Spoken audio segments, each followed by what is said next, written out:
Olá, tão queridíssimos e queridíssimas escribas, cadê vocês? Como é que estão? Estão investigando esses escritores maravilhosos italianos.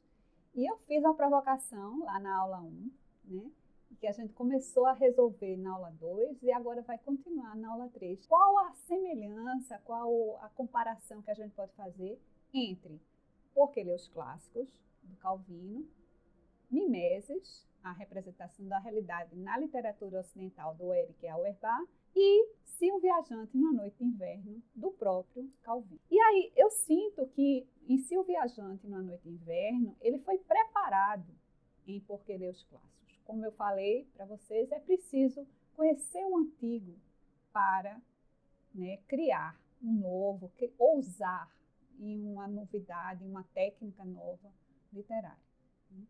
E também nós vamos lembrar, nessa própria aula, a gente vai se lembrar daquele conceito que eu falei lá atrás, de André Gide, do mise en abîme, dessa colocação em abismo, desse espelhamento de uma história dentro de uma história, lá no Se um Viajante na Noite de Inverno. E a gente começa, e toma um susto quando a gente começa a ler o Se um Viajante, porque Calvino ele vai abrir o livro dizendo: você está começando a ler um novo romance de Ítalo Calvino, Se um Viajante numa Noite de Inverno. Então você toma um susto. É como aquele leitor lá do conto de Julio Cortázar, que ele está lendo um livro que narra a própria história de um homem que está sentado numa cadeira verde, lendo um romance, e que esse romance chega o assassino para matar um homem que está sentado numa cadeira verde lendo um romance. Então, essa sensação de que a gente faz parte do texto, a gente é convidado a participar mais do texto, essa vertigem, Calvino nos dá.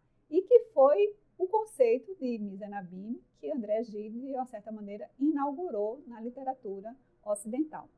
E qual a relação do Se um Viajante com o Por que ler os clássicos? Lá no Se um Viajante, a estrutura dele é muito original, porque ele cria 12 capítulos numerados, e que esses capítulos eles são intercalados com inícios de romance.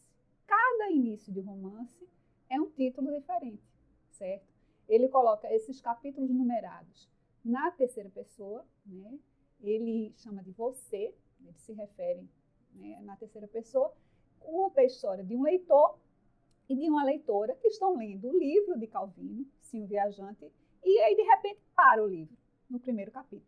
Aí eles vão na livraria para trocar o livro, se conhecem lá, se apaixonam, aquela história toda. Intercalando esses capítulos numerados, a gente encontra inícios de romances, que são diferentes, são histórias diferentes, mas são metáforas da mesma história, porque ele está falando da mesma essência, a essência da leitura, a essência da escrita, e de uma maneira inovadora, que o leitor, a leitora participe mais da construção daquele texto. Fazendo a relação com Mise en abîme de Gide, quando a gente toma aqueles 2 livros que a gente se debruçou no módulo 7 sobre os franceses, o Diário dos Moedeiros Falsos e o próprio Moedeiros Falsos, no diário, Gide nos preparando para a leitura dos Moedeiros, do romance, vertendo para o romance os conceitos que ele gostaria de empregar, e a gente encontra esse mesmo espelhamento em Por que ler os clássicos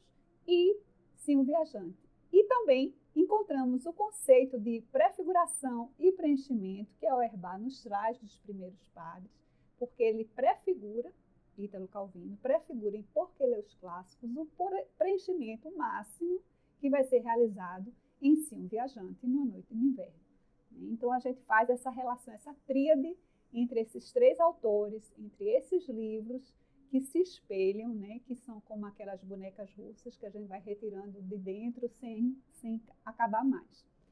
E próxima semana a gente vai chegar na nossa última aula do curso, a última aula do módulo, com um grande escritor italiano chamado Alessandro Baricco, e que a gente vai investigar um romance dele chamado Seda. Vamos ter exercício de desbloqueio, vamos ter sugestão de filmes, aguardem que vai ser bem especial.